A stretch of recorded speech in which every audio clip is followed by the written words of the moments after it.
এবং তার কাছে দুইজন ফেরেশতা আসবে, তাকে জিজ্ঞাসাবাদ করবে। যখন বলবে মার রব্বুকা, সে বলবে হা হা লা আদরি। বলবে ওমা দীনুকা, তোমার ধর্মের নাম কি? বলবে হা হা লা আদরি। বলবে ওমা হাযা রাজুলুল্লাযী বুইসা ফীকুম, এই ব্যক্তিকে যাকে তোমাদের কাছে পাঠানো হয়েছিল। বলবে হা হা লা আদরি, আমার এই প্রশ্নগুলোর উত্তর জানা নেই। এবার মুমিন ব্যক্তির ব্যাপারে আল্লাহ বলেছিলেন থামো, আন কদ সাদাকা আব্দি, আল্লাহ তাকে সত্যায়ন করেছিল। এবারও আল্লাহ থামায়া ফেরেশতাদেরকে সত্যায়ন করবে। কাযাবা আব্দি, আমার বান্দা যা বলেছে সব মিথ্যা, সে দুনিয়ায় পাপাচার করেছে, এই জন্য তার উত্তর সে দিতে পারে নাই। অতএব তার জন্য আফরিসুহু মিনান নার, তার কবরে জাহান্নামের বিছানা বিছায়া দাও। নাউযুবিল্লাহ। ওয়া আলবিসুহু মিনান নার, এরপরে জাহান্নামের পোশাক তার শরীরে পরায়া দাও। ওয়াফতাহু লাহু বাবান ইলান নার, এবং কবর থেকে জাহান্নাম পর্যন্ত তার কবরের দরজা খুলে দেয়। নাউযুবিল্লাহ।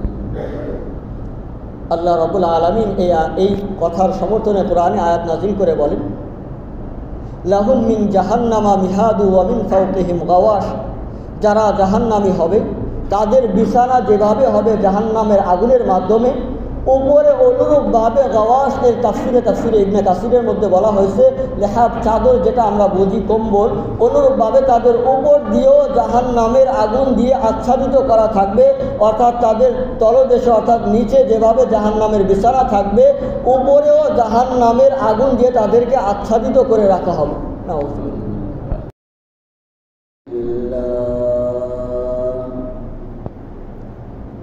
الحمد لله نحمده ونستعينه ونستغفره ونؤمن به ونتوكل عليه ونعوذ بالله من شرور أنفسنا ومن سيئات أعمالنا، من يهده الله فلا مضل له ومن يضلله فلا هادي له، وأشهد أن لا إله إلا الله وحده لا شريك له، وأشهد أن سيدنا ومولانا محمدا عبده ورسوله.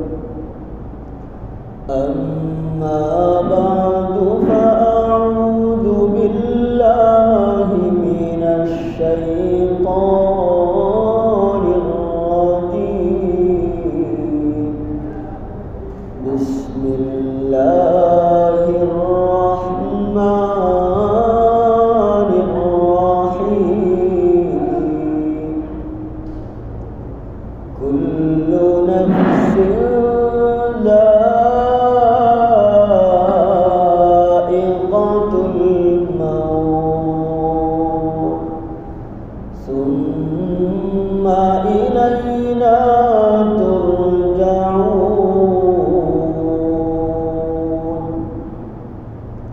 قال رسول الله صلى الله عليه وسلم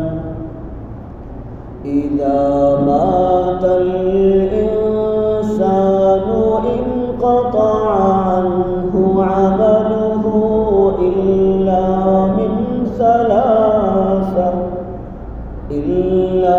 من صدقة جارية أو علم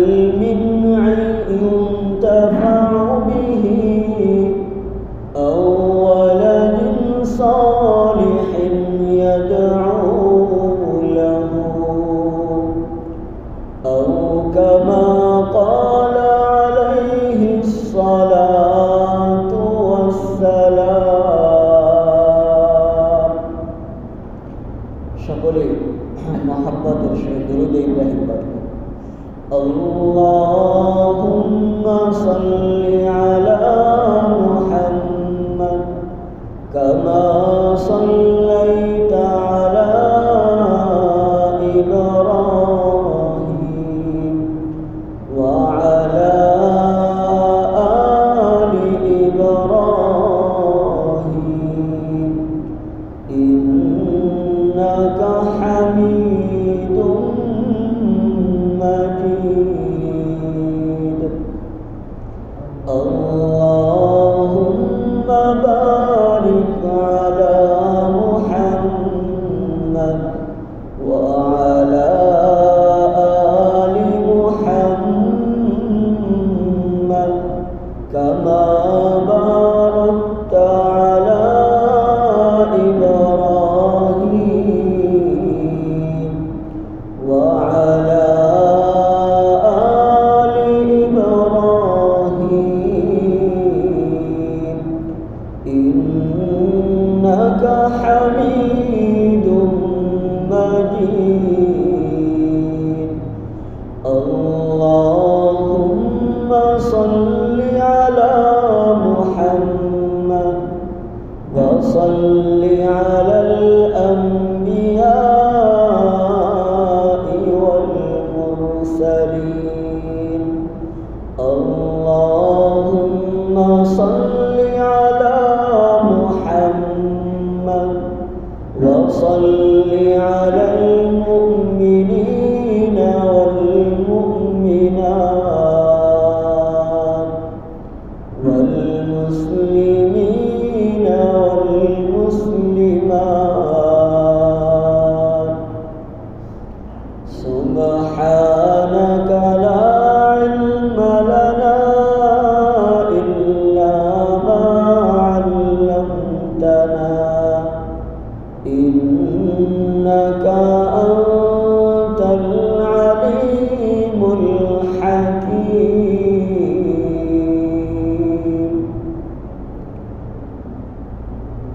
আলহামদুলিল্লাহ, মহান আল্লাহ রাব্বুল আলামিনের দরবার অসংখ্য শুকর ও শুকর যে মহান রব্বুল আলামিন আমাকে আপনাকে বহু মানুষের মধ্য থেকে নির্বাচিত করে যাচাই বাছাই করে আমাকে আপনাকে মহব্বত করে ভালোবেসে আল্লাহ তাআলার হুকুম আজকের জুমার দিনের জুমা নামাজ আদায়ের জন্য মসজিদে আসার মতো আমাকে আপনাকে আল্লাহ রাব্বুল আলামিন তৌফিক দান করেছেন। এজন্য আল্লাহ রাব্বুল আলামিনের আলিশান দরবারে শুকরিয়া আদায় করে আল্লাহ তাআলা দরবারে বলি আলহামদুলিল্লাহ। আমি আপনি যে আলহামদুলিল্লাহ শুকরিয়া দান করলাম যে আল্লাহ আমাকে নিয়ামত দিয়েছেন, এই জন্য আমি কৃতজ্ঞতা জ্ঞাপন করলাম। আল্লাহ রাব্বুল আলামিন আমার এই কৃতজ্ঞতা আদায় করাটাও আল্লাহ তাআলা আমাদের জন্য আল্লাহ রাব্বুল আলামিনের পক্ষ থেকে অসংখ্য সওয়াবের কথা রাসূলের মাধ্যমে জানায় দিয়েছেন। সুবহানাল্লাহ, কি জানায় দিয়েছেন নবীর মাধ্যমে?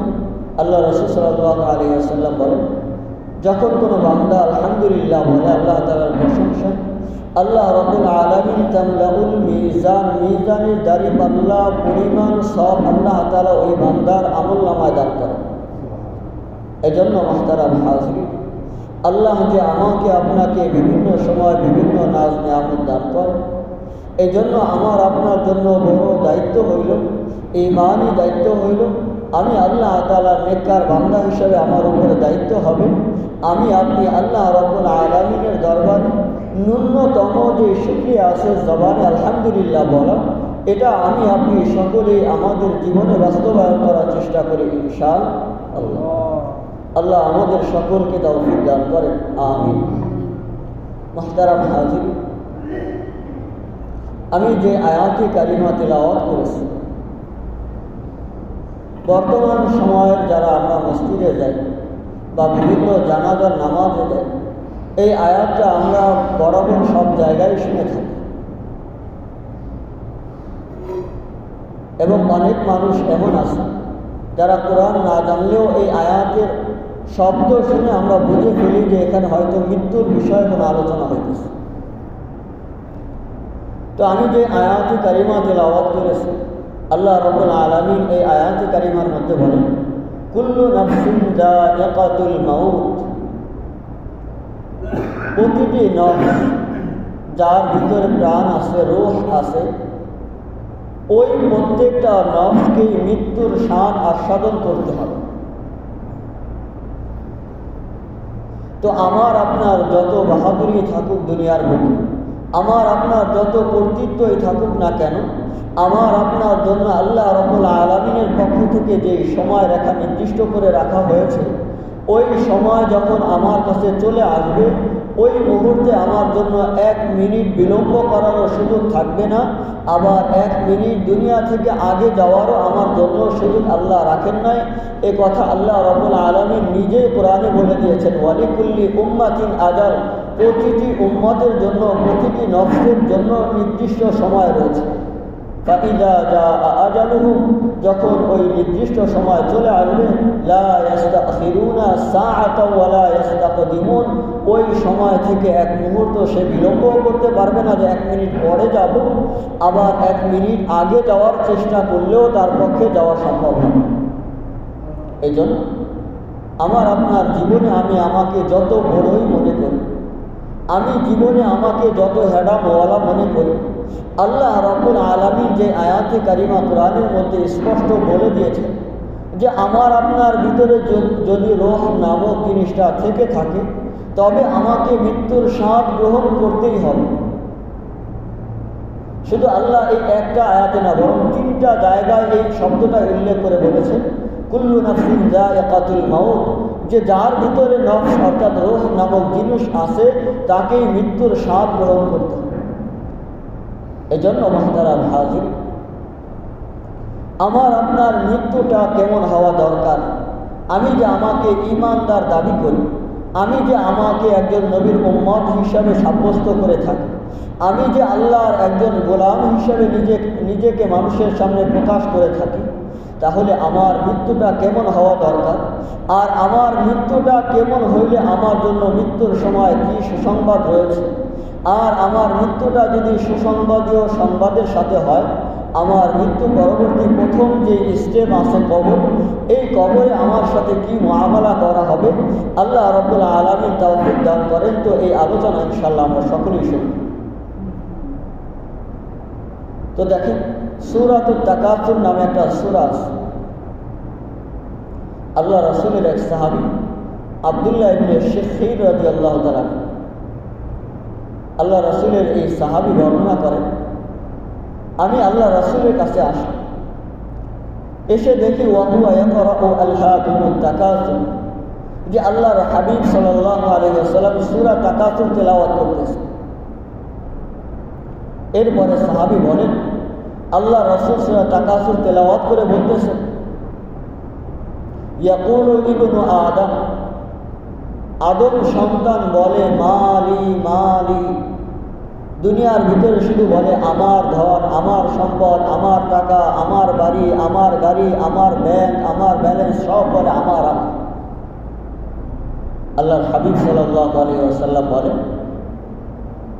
এই যে আমি আপনি যে শুধু বলি আমার সম্পদ, আমার বাড়ি, আমার গাড়ি, আমার অমুক, আমার তমুক, আমার এত কিছু, আমার পাওয়ার, আমার ক্ষমতা, এত কিছু যে বলি, আল্লাহর হাবিব সাল্লাল্লাহু আলাইহি ওয়াসাল্লাম এই হাদিসের মধ্যে 3টা কথা বলেছেন। মানুষ যে এত কিছু বলে আমার আমার, মানুষের মাত্র 3টা জিনিস মানুষের হিসাবে থাকে, বাকি সব কিছু মানুষের না, বরং মানুষের অন্য কারো হস্তগত হবে, শুধুমাত্র কয়েকদিন সে বলে আমার আমার। তো এই 3 জিনিস কি? আল্লাহ রাসূল সাল্লাল্লাহু আলাইহি ওয়াসাল্লাম বলেন, ইন্নামা মালুকা মা আকালতা ফাআফনাইতা, তোমার মাল তো সেটা যেটা তুমি খেয়ে শেষ করে ফেলেছো। আও লাবিস্তা ফাআবলাইতা, অথবা যে কাপড়টা তুমি পরিধান করে পুরাতন বানায় ফেলছো।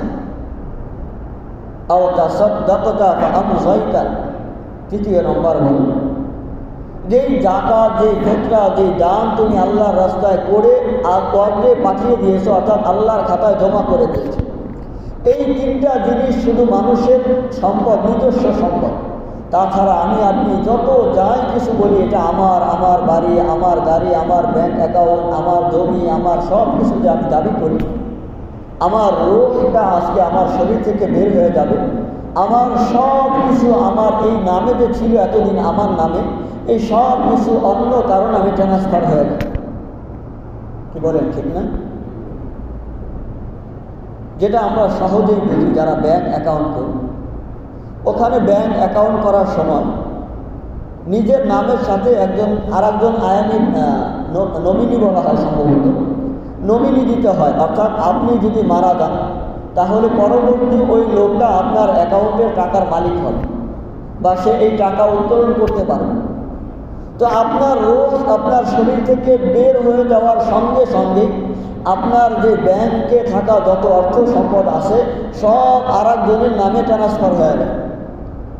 আপনার বাড়ির সম্পদ, আপনার বাড়ি, আপনার গাড়ি যা আছে আপনার নাম দিয়েই ক্রয় করেছে, কিন্তু আপনার শরীর থেকে আপনার রূপটা বের হয়ে গেছে, সঙ্গে সঙ্গে এই লোকের মালিকানাটা অন্য তার যারা উত্তরাধিকার আছে তাদের নামে চলে যায়। অথবা সে যদি কাউকে আগে থেকে ওসিয়ত করে যায় তাহলে তার নামে চলে যায়। তো আল্লাহ রাসূল এটাই বোঝাইতে চাচ্ছে যে মানুষকে আমার আমার আমার এই যে বলে আমার সম্পদ মালি, আমার সম্পদ, আমার টাকা, আমার অমুক, আমার তমুক বলে, শুধুমাত্র মানুষের তিনটা জিনিস তার নিজস্ব। 1 নম্বর যেটা আমি আপনি খেয়ে শেষ করি, 2 নম্বর আমি আপনি যেটা পড়ে শেষ করি, 3 নম্বর যেটা আমি আপনি দান করে আল্লাহর রাস্তায় আল্লাহর খাতায় জমা করে রাখি। এছাড়া আমার যত মালিকানা আছে, আমার যা কিছু আছে সব অন্য কারো মালিকানা। হয়তো আমি এখন দেখতেছি এটা আমার কাছে আছে, সময়ের ব্যাপার মাত্র এটা অন্যের হাতে চলে যাবে।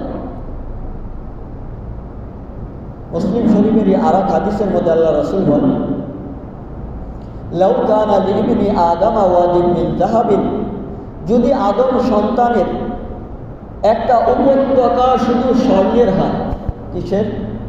স্বর্ণের যদি একটা উপত্যকা হয়, আহাব্বা আন্না লাহু ওয়াদিয়ান আখার, ওই মানুষটা তখন চাবে আর একটা উপত্যকা স্বর্ণে তার হোক। কি চাইবে? একটা উপত্যকা আছে যেটা পুরোটাই স্বর্ণের, এরপরেও আহাব্বা আন্না লাহু ওয়াদিয়ান আখার, সে চাইবে আরও একটা উপত্যকা হোক যেটা স্বর্ণে দিয়ে নির্মিত বা সেটার ভিতরে স্বর্ণ বোঝায় আসে। এরপরে আল্লাহর হাবিব বলেন, ওয়ালা ইয়ামলাআ ফাহু ইল্লা তুরাব, মানুষের যে কামনা আছে, মানুষের যে চাহিদা আছে, ইচ্ছা আছে, আমি আপনি আমাকে আপনাকে আল্লাহ যত দিবেন, আমাকে যদি এক দুনিয়া দেয় আমি আর এক দুনিয়ার মালিক হইতে চাই, আমি এক দেশের মালিক চাইবো আর এক দেশকে পরাজিত করে আর এক দেশের মালিক হব, বাদশাহ হব। তো আল্লাহর হাবিব বলতেছে মানুষের যত থাকবে সে চাইবে আরও হোক। এরপরে বললেন, ওয়ালা ইয়ামলাআ ফাহু ইল্লা তুরাব, আল্লাহ রাব্বুল আলামিনের হাবিব সাল্লাল্লাহু আলাইহি ওয়াসাল্লাম বলেন তার মন আর তার যে মনোবাসনা কামনা আছে এটা মাটি ছাড়া তার ইচ্ছা কোনো জিনিস পূরণ করতে পারবে না। মাটি আবার ইচ্ছা পূরণ করে কিনা? অর্থাৎ আমাকে আপনাকে যখন মাটির নিচে দাফন করে দেওয়া হবে তখন আমার আপনার মুখে মাটি পড়বে, ওই মাটি ছাড়া কোনো জিনিস আমার মনের চাহিদা, আমার মুখের কামনা পূরণ করতে পারবে না। ওয়ায়াতুবুল্লাহু আলা মান তাবা, হ্যাঁ, এর দ্বারা আবার এটা বোঝা নয় যে কেউ হালাল তরিকায় যদি উপার্জন করে, হালাল তরিকায় যদি সেটা ব্যয় করে, এটা দোষণীয় না, এটা জায়েজ আছে। তো এই জন্য আমাদের বর্তমান সময়ের অবস্থা আমাকে টাকা কামাই করতে হবে, চাই সেটা সৎ পথে হোক অথবা অসৎ পথে হোক। যে সূরা তাকাসুরের কথা আমি বলেছি, এই সূরাটা নাজিল হওয়ারও তো একটা প্রেক্ষাপট আছে। তাফসীরের কিতাবে পাওয়া যায় আনসারি গোত্র, অর্থাৎ মদিনার 2টা গোত্র, বনুল হারিস আর একটা বনুল হারেসা। কি নাম? বনুল হারিস আর একটা বনুল হারেসা, পরে আকার দিয়ে আর একটা আকার ছাড়া রসিকার দিয়ে হারিস হারিসা। তো মদিনার এই 2টা গোত্র, আনসারি 2 গোত্র, এদের মধ্যে একটা প্রতিযোগিতা ছিল এরা শুধু টাকা আর দুনিয়া কামার পিছনে লেগে থাকতো এবং একজন আর একজনের চাইতে প্রতিযোগিতা করত। তাকাসুর বলা হয় একজন আর একজনের চাইতে বেশি করার প্রতিযোগিতা করাকে। তো আল্লাহ বলতেছেন আলহাকুমুত তাকাসুর, তোমাদেরকে দুনিয়ার এই যে ভোগ বিলাসী আর দুনিয়ার অর্থ সম্পদের উপার্জন করার যে একটা নেশা আছে, প্রতিযোগিতা আছে, এটা তোমাদেরকে গাফিল করে রেখেছে। কোত্থেকে? তাফসীরের কিতাবে আসছে আন তাআতিল্লাহ, আল্লাহ তাআলাকে মানা থেকে তোমাদের এই দুনিয়ার ভোগ বিলাসিতা, দুনিয়ার আধিক্য অর্জন করার যে এই স্পৃহা তোমাদের ভিতরে আছে, এটা আল্লাহ তাআলার ইতাআত থেকে, আল্লাহ তাআলার আনুগত্য থেকে তোমাদেরকে গাফিল করে রেখেছে। কতক্ষণ পর্যন্ত? হাত্তা যুরতুমুল মাকাবির, যতক্ষণ পর্যন্ত তোমরা কবর দেখবে। অর্থাৎ কবরের নিচে যখন চলে যাবে তোমাদের এই প্রতিযোগিতা শেষ হয়ে যাবে। আর এই কবরে যাওয়ার আগ পর্যন্ত আমার আপনার ভিতরে এই প্রতিযোগিতা চলবে যে আমি অমুকে আমার চাইতে 10 কোটির মালিক বেশি, আমাকে 20 কোটি তার চাইতে বেশি মালিক হইতে হবে। এই প্রতিযোগিতা যে ওই সময় এই 2 গোত্রের ভিতরে ছিল এমনটা না, বর্তমান জমানায় আমাদের ভিতরে আছে। অমুকে 1 টাকার মালিক হইলে আমি তার থেকে আরো 100 গুণ বেশি কিভাবে হব, এর জন্য আমার যা করণীয় আমি সেটা করতেছি। কোনটা হালাল কোনটা হারাম এটা আমি কখনোই বাছ বিচার করি না। কখনো মানুষকে হত্যা করেও আমি অর্থ উপার্জন করতেছি, কখনো মানুষের উপরে জুলুম করে আমি অর্থ উপার্জন করতেছি, কখনো আমি ইনসাফের চেয়ারে, বিচারকের চেয়ারে বসে অন্যের উপরে অন্যায় জুলুম চাপিয়ে অর্থ আত্মসাৎ করতেছি। এই জন্য আমার আপনার জন্য আমি দুনিয়ার ভিতরে যে আমল করব, আমার আপনার দুনিয়া থেকে বিদায় নেওয়ার সময় আমার আপনার মৃত্যু আর মৃত্যু পরবর্তী যে প্রথম ধাপ কবর আছে, এখানে আমার জীবনের পরবর্তী যে অনন্ত একটা অসীম সীমা, যার কোনো সীমা নেই, ওই অনন্তকালে আমি কিভাবে থাকবো আর কিভাবে বসবাস করব, এই 2টা সময় আমার জন্য উপস্থিত বুদ্ধি আল্লাহ আমাকে দেখা দিবেন। আমার পরবর্তী জীবনে আমি যেভাবে থাকবো, কিভাবে থাকবো, আমার সাথে আল্লাহ কিরকম আচরণ করব। আল্লাহ রাসূলের সাহাবী বারা ইবনে আযিব রাদিয়াল্লাহু তাআলা মুসনাদে আহমদ নামক কিতাবে 18,557 নম্বর হাদিসের মধ্যে আছে। এছাড়াও সহিহুল জামির কিতাবের ভিতরে আছে। এবং আমাদের আশপাশে যেহেতু অনেক আহলে হাদিস ভাইরা আছে, ওনারা আবার ভাবতে পারে এই হাদিসটা আমাদের মতে নাই। ওনাদের যিনি ইমাম নাসিরউদ্দিন আলবানী রাহিমাহুল্লাহ, উনিও ওনার কিতাবে এই হাদিসটি এনেছেন এবং এটাকে সহি বলে উল্লেখ করেছেন। তো এই জন্য আমাদের কারোর জন্যই এই হাদিসটা সহি না শুদ্ধ না অশুদ্ধ, দুর্বল না শক্তিশালী, এটা ভাবার কোনো প্রয়োজন নেই। তো আল্লাহ রাসূলের সাহাবী বারা ইবনে আযিব রাদিয়াল্লাহু তাআলা একটা হাদিস বর্ণনা করতেছেন। এই হাদিসের মধ্যে তিনি বলেন, খরাজনা মা রাসূলিল্লাহি ফি জানাজাতি রাজুলিন মিনাল আনসার, আমরা আল্লাহ রাসূলের সাথে এক আনসারী সাহাবীর জানাজার নামাজ পড়ার জন্য বের হয়েছি। কিসের নামাজ পড়ার জন্য? জানাজার নামাজ পড়ার জন্য আল্লাহ রাসূলের সাথে আমরা আল্লাহ রাসূলের সাথে বের হয়েছি। কিছু দূর যাওয়ার পরে জালাসান নবী সাল্লাল্লাহু আলাইহি ওয়াসাল্লাম, আল্লাহর হাবিব সাল্লাল্লাহু আলাইহি ওয়াসাল্লাম ওই যে ব্যক্তি মারা গিয়েছে আনসারী বংশে, তার কবরে ওই ব্যক্তির বাড়িতে যাওয়ার আগে, অর্থাৎ যেখানে জানাজা হবে ওই জায়গায় যাওয়ার আগে কবরটা আগে পড়ছে। ওই কবরের পাশে আল্লাহ রাসূল গিয়ে বসে গেছে। আল্লাহ রাসূলের সাহাবী বলেন, ওয়া জালাসনা হাওলাহু, আমরাও আল্লাহ রাসূলের কাছে তার পাশে বসে গেলাম। যাইতেছিল কোথায়? জানাজা পড়ার জন্য। তো আমাদের সময় দেখবেন অনেক সময় যার জানাজা পড়তে যাই, এমন অনেক সময় হয় তার জানাজার যাওয়ার আগেই দেখা যায় কবরটা সামনে পড়ে গেছে। তো আল্লাহ রাসূল তার জানাজার উদ্দেশ্যে বের হয়েছেন, সামনে কবর পড়ে গেছে, আগে ওই কবরের ওখানে বসে গেছে। এবং আল্লাহ রাসূলের সাহাবী বলতেছেন, আমরাও আল্লাহ রাসূলের পাশে বসে গেলাম। এবং কিভাবে বসছেন তিনি বলতেছেন, কান্না আলা রুউসিনা তাইর, আমরা এত নীরবতার সাথে বসে গেছি, একাগ্রতার সাথে, যে আমাদের মাথার উপরে যদি কোনো পাখিও বসে আমরা টেরও পাবো না। মাথার উপরে যদি পাখি বসে তাও আমরা টের পাবো না। এর থেকে একটা মেসেজ হইল, আমরা যখন কোনো আল্লাহওয়ালাদের সামনে যাব, তাদের সোহবতে বসবো, আমাদের জন্য উচিত তাদের সামনে আদবের সাথে বসা এবং নীরবতার সাথে বসা। তো আল্লাহ রসুলের সাহাবী বলতেছেন, আমরা যাওয়ার পরে রসুলকে দেখলাম বসে গেছেন, আমরাও তার সাথে বসে গেছি এবং এতটাই নীরবতার সাথে একাগ্রতার সাথে বসে গেছি যে আমাদের মাথার উপরে পাখি বসলেও আমরা টের পাব না। এরপর আল্লাহ রসুলের সাহাবী বলেন, অফি ইয়াদিহি আউদুন ইয়ানকুতু বিহি ফিল আরদ। আল্লাহ রসুলের হাতে একটা লাঠি ছিল ছোট, ইয়ানকুতু বিহি ফিল আরদ। আর এই লাঠি দিয়ে আল্লাহ রসুল মাথা নিচে দিয়ে জমিনের উপর এভাবে শুধু আঁকাকি করতেছে। দেখবেন অনেক সময় আমাদের মুরব্বীরা হয়, অনেক সময় যুবকরাও কোনো জায়গায় বসে থাকলে অনেক সময় নখ দিয়েও মাটি এভাবে কারণ ছাড়াই আঁকতে থাকে। আবার লাঠি থাকলে ওইটা দিয়েও এমন আঁকতে থাকে, কোনো কারণ না, এমনিই আঁকতেছে। তো আল্লাহর হাবিব সাল্লাল্লাহু আলাইহি ওয়াসাল্লাম কবরের পাশে এভাবে আঁকতেছিলেন। সাহাবায়ে কেরাম চিন্তিত হয়ে গেলেন, ব্যাপার কি?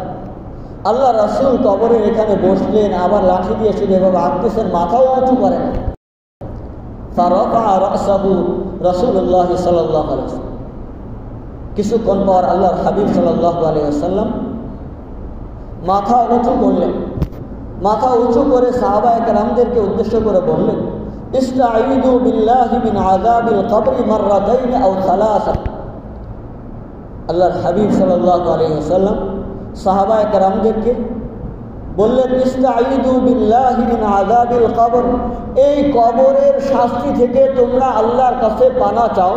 এই কথাটা হয়তো 2 বার অথবা 3 বার বলেছেন। কয়বার? 2 বার অথবা 3 বার বলেছেন, এই কবরের শাস্তি থেকে তোমরা আল্লাহর কাছে ক্ষমা চাও, পানা চাও। কেন বললেন? অন্য এক বর্ণনায় আসছে, এই বর্ণনায় আসছে আল্লাহ রাসূল সাল্লাল্লাহু আলাইহি ওয়াসাল্লাম এক জায়গায় বলেছেন যে কবর প্রতিদিন আমাদের সকল মানুষকে ডাকে উদ্দেশ্য করে বলে, আনা বাইতুল গুরবা। হে মানুষ, তোমরা আমার কাছে আসার আগে আমার জন্য প্রস্তুতি নাও। আমি অপরিচিতের ঘর, আমি কবর একজন অপরিচিত জায়গা। আনা বাইতুল ওয়াহদা, আমি একাকী থাকার ঘর, আমার সাথে কোনো সঙ্গী আসবে না আমার ঘরে থাকার জন্য। আনা বাইতুত তুরাব, আমি মাটির ঘর। এরপরে বলতেছে, আনা বাইতুদ দুধ, আমি পোকামাকড় সাপ বিচ্ছুর ঘর। তো আমাকে আপনাকে কবর দৈনন্দিন বারবার ডেকে বলতেছে যে আমি অপরিচিত জায়গা, আমার কাছে আসার আগে প্রস্তুতি নিয়ে আসি। আমি মাটির ঘর, আমার কাছে থাকার আগে প্রস্তুতি নিয়ে আসি। আমি পোকামাকড়ের ঘর, আমার কাছে থাকার আগে প্রস্তুতি নিয়ে আসি। আমি একাকী থাকার ঘর, আমার কাছে থাকার আগে প্রস্তুতি নিয়ে আসি। আমি আপনি দৈনিক কতবার প্রস্তুতি নিই?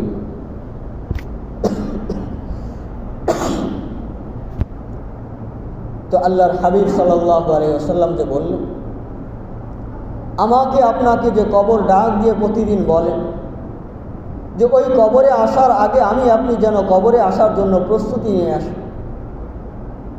আল্লাহর হাবিব সাল্লাল্লাহু আলাইহি ওয়াসাল্লাম সাহাবায়ে কেরাম বলেন, এরপরে বলেন যে আমার আপনার ভিতরে দুনিয়ায় যত মানুষ আছে, এই মানুষের মধ্যে যারা মুমিন হয়, ইন্নাল আবদাল মুমিনা ইযা কানা ফি ইনকিতাইন মিনাদ দুনিয়া ওয়া ইকবালিন ইলাল আখিরাহ। যখন আমার আপনার মুমিন বান্দা যে মানুষটা হয়, ওই মানুষটা যখন দুনিয়া ছেড়ে আখিরাতের দিকে শুভাগমনের সময় চলে আসে। মুমিনের জন্য মৃত্যু কি দুঃসংবাদ না শুভাগমন, কি বলে?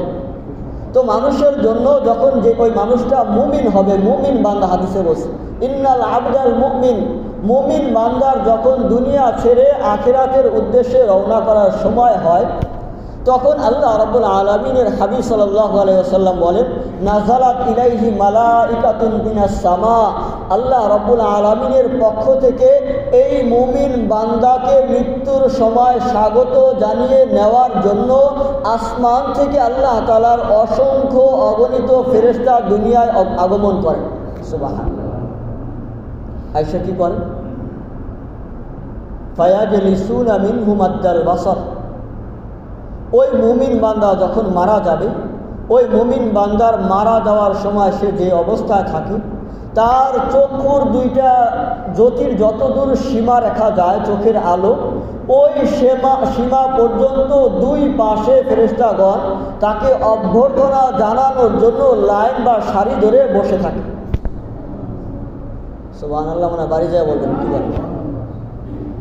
তো যখন এভাবে বসে থাকে, সুম্মা ইয়াজিউ মালাকুল মাউত, এরপরে মালাকুল মাউত তার মাথার হাত্তা ইয়াজলিসা ইনদা রাসিহি, মালাকুল মাউত আসে এবং তার মাথার কাছে বসে।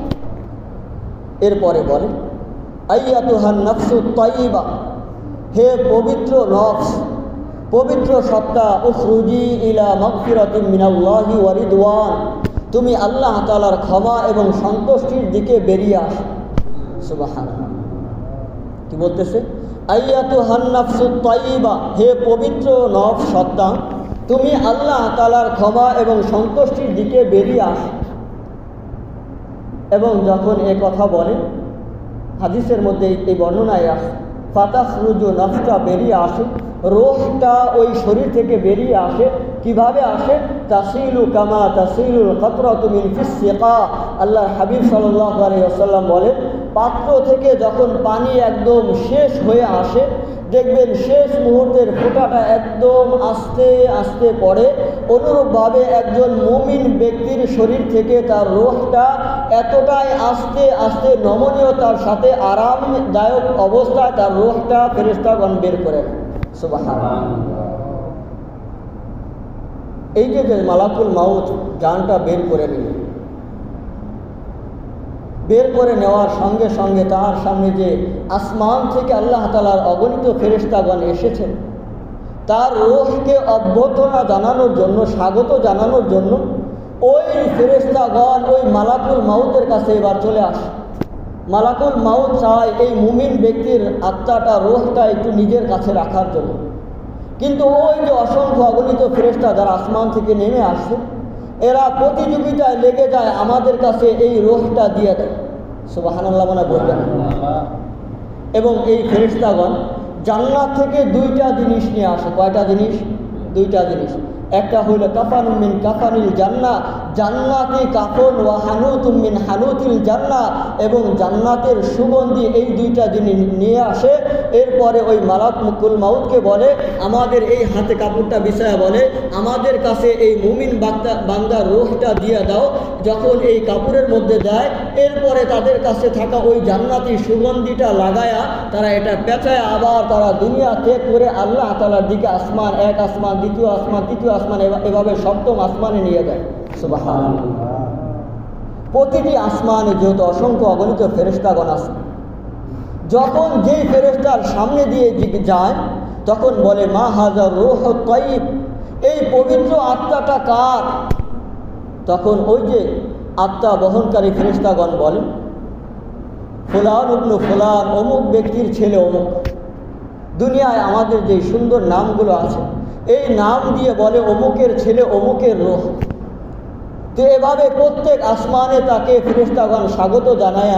প্রথম আসমান, দ্বিতীয় আসমান, এভাবে সপ্তম আসমানে যাওয়ার পরে আল্লাহ রাব্বুল আলামিন বলে, এবার থামো, উকতুবু কিতাবা আবদি ফি ইল্লিয়িন, আমার বান্দার আমলনামা আর তার রূহটা ইল্লিয়িনের মধ্যে লিখে দাও। সুবহানাল্লাহ।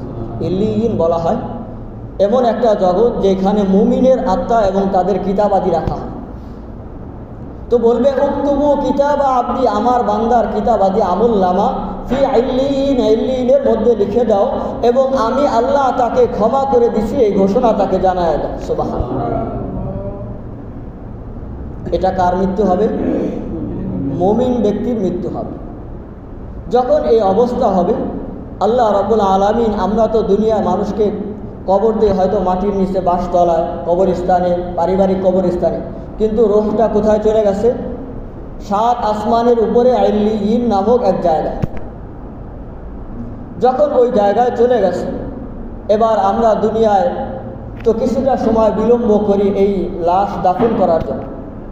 যখন লাশ কবরে রাখা হয়, কবরে রাখার পর আল্লাহ রাব্বুল আলামিন বলে, আমার বান্দার রূহটা তার শরীরের ভিতরে দিয়ে দাও। যখন এই শরীরের ভিতরে আবার রূহটা দেওয়া হয়, ফায়াতিহি মালাকান, দুইজন ফেরেশতা তার কাছে আসে। ফাইজুলিসানিহি, তাকে বসায়। বসানোর পরে একে জিজ্ঞাসা করে মান রব্বুকা, তোমার রবকে। তখন সে যদি মুমিন বান্দা, যেহেতু বলা হইতেছে মুমিন হওয়ার কারণে আল্লাহ রব্বুল আলামিন তাকে তার ওই জবাব মুখ দিয়ে বের করে দিবে, রব্বি আল্লাহ, আমার রব আল্লাহ। মনে হয় জানেন না আপনারা, কি বলেন? রব্বি আল্লাহ, আমার রব আল্লাহ। যদি আপনি আমার রব হিসাবে বিশ্বাস করি, এটাকে আমি বুকে ধারণ করি, এটার উপর ইস্তেকামাত করি, তাহলে কাল কিয়ামতের ময়দানে আপনি আল্লাহ যে আমার রব, এটার উত্তর কাল কিয়ামতের ময়দানেও দিতে পারবো। কবরে যে আমার প্রথম সওয়াল হবে, ওই সওয়ালের উত্তর আমি দিতে পারবো। এজন্য আল্লাহ কোরআনের ভিতরে এক আয়াতের মধ্যে বলেন, ইন্নাল্লাযীনা ক্বালু রাব্বুনা আল্লাহ, যে মানুষগুলো বলে আমাদের রব, বলেন আমাদের রব আল্লাহ, সুম্মা ইসতাকামু, এরপরে যারা এই কথার উপরে অটল থাকে। আল্লাহ আমাদের রব, এই কথা শুধু বলে এমন না, এই কথা বলে এই কথার উপরে অটল থাকে, এই মানুষটাই কাল কিয়ামতের মৃত্যুর পরবর্তী যে প্রথম স্টেপ আছে কবর, ওখানে যখন তাকে জিজ্ঞাসা করা হবে তোমার রবকে, তখন ওই মানুষটার জন্য সহজ হবে যে সে বলবে আমার রব আল্লাহ। আমি আপনি যেই পেশারি হই, আলেম হই, গায়রে আলেম হই, সাধারণ মানুষ হই, শিক্ষিত মানুষ হই, দিন মজুর হই, যে শ্রেণীর মানুষই দুনিয়ায় বসবাস করি, আপনি আপনার এই দুনিয়ার আসার আগে একটা জগৎ ছিল, রূহ জগৎ, না রুহের জগৎ বলে। ওই জায়গায় আমরা সকলেই একটা স্বীকারোক্তি দিয়ে আসছি। আল্লাহ জিজ্ঞাসা করেছিলেন আলাস্তু বিরাব্বিকুম, আমি কি তোমাদের রব নয়? আমরা ওই জায়গায় সকলেই এক বাক্যে সাক্ষ্য দিয়েছিলাম, কালু বালা, হ্যাঁ আপনি আমাদের অবশ্যই রব। কিন্তু দুনিয়ায় এসে আপনি অনেকেই যদিও বলি মুখে মুখে হ্যাঁ আল্লাহ আমাদের রব, কিন্তু আপনি এই কথাটা ভুলে গেছি। কিভাবে? আল্লাহ যে আমার রব, এটা যদি বাস্তবায়ন বা আমার ভিতরে থাকতো, তাহলে আমার 6টি জীবনে আমি আমার আল্লাহর হুকুমকে, আমার আল্লাহকে 6টা জায়গায় বাস্তবায়ন করতাম। 1 নম্বর, আমার ব্যক্তি জীবনে আমার ব্যক্তি জীবনে আমি যদি আমার রবকে আল্লাহ হিসাবে, আমার আল্লাহকে আমার রব হিসাবে মানি, তাহলে আমার জন্য অত্যন্ত জরুরি ছিল আল্লাহ যে আমার উপরে দৈনিক 5 ওয়াক্ত নামাজ ফরজ করেছিল, এই 5 ওয়াক্ত নামাজ গুরুত্ব সহকারে আমার জন্য আদায় করা জরুরি ছিল, কিন্তু আমি কি বলেন করি না। 2 নম্বর, পারিবারিক জীবন। আমি যদি বলি আমি পারিবারিক জীবনে আমি আমার আল্লাহকে আমার রব হিসাবে কবুল করেছি, গ্রহণ করেছি, তাহলে আমার পরিবারে আমার মা, আমার স্ত্রী, আমার বোন, আমার ভাই বেপরদায় চলে, নামাজ পড়ে, তাহলে আপনি আপনার পরিবার জীবনে কিভাবে আল্লাহকে রব হিসাবে মানেন? 3 নম্বর কথা, সামাজিক জীবন। আপনার সমাজে আমরা সবাই বসবাস করি, আবার সমাজ বিজ্ঞান নামে একটা বইও আছে। মানুষ সবাই একত্রে বসবাস করি, এই জন্য আমাদেরকে সামাজিক প্রাণী বলা হয়। কয়েকদিন আমাদের সামাজিক কাজে আমাদের ইনসাফ কায়েম করছে, সামাজিকভাবে দিন প্রতিষ্ঠা করার চেষ্টা করেছে, সামাজিকভাবে মানুষের মাঝে দিনের দাওয়াত দেওয়ার চেষ্টা করেছে, মানুষকে নামাজের দিকে আহ্বান করার চেষ্টা করেছে। অথচ যে মানুষগুলো তাবলীগ করে, হ্যাঁ এদের ব্যাপারে কত সওয়াল। আপনি তো একজনকে ডাকলেন না ভাই নামাজে আসেন, ওই মানুষটা বহু খারাপ, বহু দোষ তার ভিতরে আছে, এরপরে তো বলে ভাই আসেন নামাজে যে। আপনি তো এটা বলেন না। এই একটা গুণের জন্য যদি আল্লাহ চান তাকে মাফ করে দিতে পারেন, কিন্তু আপনি তো ওই মানুষটার পিছনে লাগছে, হ্যাঁ নামাজের দাওয়াত দেয়, এইটা সমস্যা ওইটা সমস্যা। তো সমস্যা ছাড়া কোন মানুষটা দুনিয়ায় আছে বলেন, যে ওই মানুষটার সমস্যা নাই? অর্থনৈতিক জীবনে যদি আমি আমার রব আল্লাহ হিসাবে মানি, আমার আল্লাহকে আমার রব হিসাবে মানি, তাহলে বলেন তো আপনি আমার আল্লাহকে যদি রব মানি, তাহলে সুদ কেন খাই? আল্লাহ তো বলেছেন আহাল্লাল্লাহুল বাইআ ওয়া হাররামার রিবা, আল্লাহ ব্যবসাকে হালাল করছেন আর সুদকে হারাম করছেন। তাহলে আপনি যদি আল্লাহকে আপনার রব হিসাবে, আমি আমার রব হিসাবে আল্লাহকে মানি, তাহলে আমি সুদ কেন খাই? সুদের লেনদেন আমি কেন করি? 5 নম্বর কথা, আমার রাষ্ট্রীয় জীবনে আমি আমার আল্লাহকে যদি রব হিসাবে মানি, তাহলে আমি রাষ্ট্রীয় কাজে কেন আল্লাহকে মানি না? আমাদের বাংলাদেশ তো 94% মুসলমানের দেশ বাংলাদেশ, ইসলামিক দেশই বলা হয়, অথচ এই দেশে জিনা হালাল। জিনা হালাল না? পতিতালয় আছে না বাংলাদেশে? এটা কি হারাম করছে? আপনি এখানে যান তো কেউ নিষেধ করবে? পুলিশে ধরবে? কিচ্ছু বলবে না। অর্থাৎ এটা হালাল, রাষ্ট্রীয়ভাবে এটাকে সার্টিফিকেট দেওয়া হয়েছে, বৈধতা দেওয়া আছে। বাংলাদেশে মদ বারে যায় খান হালাল, এই জায়গার জন্য কি আল্লাহ তাআলা না এই জায়গা নাকি বলেন? কি বলেন? বারের ভিতরে আল্লাহ থাকে না? না আল্লাহর হুকুম বারের ভিতরে নাই? তো বারের ভিতরেও তো আল্লাহ তাআলার হুকুমকে সরাসরি অমান্য করে রাষ্ট্রীয়ভাবে তাদেরকে অনুমতি দেওয়া হয়েছে। তাহলে আপনি রাষ্ট্রীয়ভাবে আল্লাহকে কিভাবে মানবেন? এভাবে আপনি একের পর এক দেশের ভিতরে যত কোরআন বিরোধী আছে, সুন্নাহ বিরোধী আছে, এটাকে আপনি ফলো করেন যে আল্লাহ কি বলেছে, আমার রাষ্ট্র কোন পথে আমাকে চালাইতেছে, আমি কোন পথে চলতেছি। ৬ষ্ঠ নম্বর কথা, আল্লাহকে রব হিসাবে মানার নাম হইল আন্তর্জাতিক দিবসেও আন্তর্জাতিকভাবেও আল্লাহকে রব হিসাবে মানে। ওই আন্তর্জাতিক যেই দিক আছে ওই দিক হিসাবে আপনি তো তাদের বিজাতীয় যে কালচার আছে, আপনি তো আপনার রবের হুকুম বলেন না, বরং তাদেরটাকেই অ্যাকসেপ্ট করে নেন যে অমুক দেশ এতটা উন্নত, আপনাকে আল্লাহ থিওরি দিয়েছেন, তুমি এই পথে চলো, অবশ্যই তোমাকে আল্লাহ উন্নতির শিখরে পৌঁছাবে। কিন্তু তুমি তো আল্লাহর থিওরিকে ফলো করো না, বরং যারা আল্লাহ তাআলার বিরোধিতা করে তাদের ফলো করো, যার কারণ সারা জীবন চেষ্টা করার পরেও তোমার উন্নতি আসে। তো আমি যে কথা বলতেছিলাম যে ওই যে মুমিন বান্দাকে যখন কবরে দেওয়া হয়, যখন সে বলে আমার রব, বলে গেছেন মনে হয় কে? আল্লাহ। দ্বিতীয় নম্বর প্রশ্ন করা হয় ওমা দীনুকা, তোমার দিন কি? আমার যে মুমিন বান্দা বলবে দীনি আল ইসলাম, আমার দিন, আমার ধর্ম হইল ইসলাম। তৃতীয় নম্বর প্রশ্ন করা হবে ওয়ামা হাযার রাজুলুল্লাযী বুইসা ফীকুম, এই লোকটাকে যাকে তোমাদের মাঝে পাঠানো হয়েছে। সে বলবে হাযা নবিয়ুনা মুহাম্মাদুন সাল্লাল্লাহু আলাইহি ওয়াসাল্লাম, ইনি আমাদের নবী হযরতে মুহাম্মদ মুস্তাফা সাল্লাল্লাহু আলাইহি ওয়াসাল্লাম। যখন এই তিন উত্তর দিবে, এই তিন উত্তর দেওয়ার পরে আল্লাহ রাব্বুল আলামিন তাকে বলবে, এবার ফেরেশতাদেরকে এবার একটু থামো, কি করো, একটু থামো। আন কদ সাদাকা আব্দি, আল্লাহ তাআলা ওই আসমান থেকে একজন ফেরেশতার মাধ্যমে তাকে ঘোষণা করবে যে আমার বান্দা যা বলেছে আমি আল্লাহ আমার বান্দাকে সত্যায়ন করলাম। সুবহানাল্লাহ। কে সত্যায়ন করেছে? আল্লাহ সত্যায়ন করেছে। আর দুনিয়ার কারো সত্যায়নের দরকার আছে কি বলেন? দরকার নেই। এবার আল্লাহ রাব্বুল আলামিন বলেন এই মুমিন বান্দার ব্যাপারে আফরিশুহু মিনাল জান্নাহ, আল্লাহ রাব্বুল আলামিন এবার বলেন তার এই যে কবরে যে শুয়ে আছে, আমি আপনি 3 টুকরা পাতলা কাপড়ে তাকে শুয়ে দিচ্ছি। বর্তমান সময়ে দেখেন আমাদের ফ্লোর পাকার উপরে শুইতে পারি না, আর এই শীতের ভিতরে মাটি যে কত ঠান্ডা, এর ভিতরে আমাদের আত্মীয় স্বজন যদি মারা যায় এয়ার কন্ডিশন লাগায় মাটি দেয় না, এমনি মাটি দেয়, কি বলেন? এমনি মাটি দেয়। আল্লাহ বলতেছেন আফরিশুহু মিনাল জান্নাহ, তার কবরটার মধ্যে জান্নাতের বিছানা বিছায়া দাও। সুবহানাল্লাহ। ওয়া আলবিসুহু মিনাল জান্নাহ, এবং তাকে জান্নাতি পোশাক পরায়া দাও। সুবহানাল্লাহ। সুবহানাল্লাহ মানে বলবেন না, কি বলেন? নিয়ত করছেন আজকে সবাই?